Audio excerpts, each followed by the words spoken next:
Louange à Allah, Seigneur de l'univers. Nous le louons abondamment, d'une louange bonne, bénie, comme notre Seigneur l'aime et l'agrée. Nous attestons qu'il n'est de divinité digne d'adoration qu'Allah, seul, sans associé, et nous attestons que notre Maître, notre bien-aimé et la prunelle de nos yeux, Muhammad, est son serviteur et son messager. Que la prière et le salut d'Allah soient sur lui, sur sa famille pure et sur ses compagnons bénis, et qu'il les salue abondamment. Ceci dit, ô serviteurs d'Allah, craignez Allah comme il doit être craint, et sachez que le vendredi est le maître des jours, le plus grand auprès d'Allah. Allah n'a distingué par d'immenses vertus et bénédictions.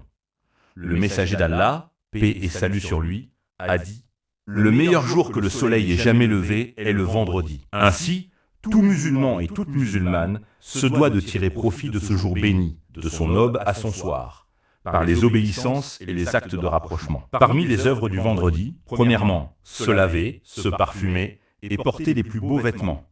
Le prophète, paix et salut sur lui, a dit « Le bain du vendredi est obligatoire pour tout pubère. » Deuxièmement, se rendre tôt à la mosquée.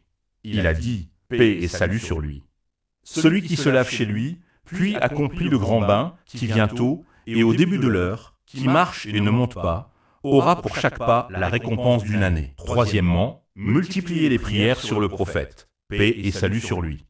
Allah Très-Haut dit, certes, Allah et ses anges prient sur le prophète. Ô vous qui croyez, priez sur lui et saluez-le pleinement. Quatrièmement, lire la sourate Al-Kahf. Le messager d'Allah, paix et salut sur lui, a dit, quiconque lit la sourate Al-Kahf le vendredi sera éclairé d'une lumière qui brillera d'un vendredi à l'autre. Cinquièmement, écoutez le prêche en silence et évitez les futilités. Il a dit, paix et salut sur lui, si tu dis à ton compagnon le vendredi, tais-toi, alors que l'imam prêche, tu as commis une futilité. Sixièmement, multipliez les invocations, particulièrement durant l'heure où elles sont exaucées le vendredi. Il a dit, paix et salut sur lui.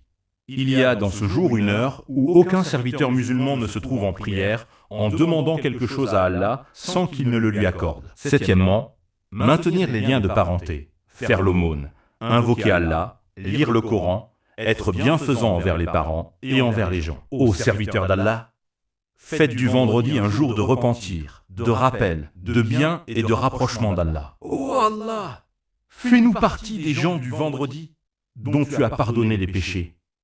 Pardonne-nous ainsi qu'à nos parents et à tous les musulmans. Guéris nos malades, dissipe nos soucis, et accorde-nous le bonheur et la sérénité. Qu'Allah prie, salue et bénisse notre maître Muhammad, ainsi que sa famille et l'ensemble de ses compagnons.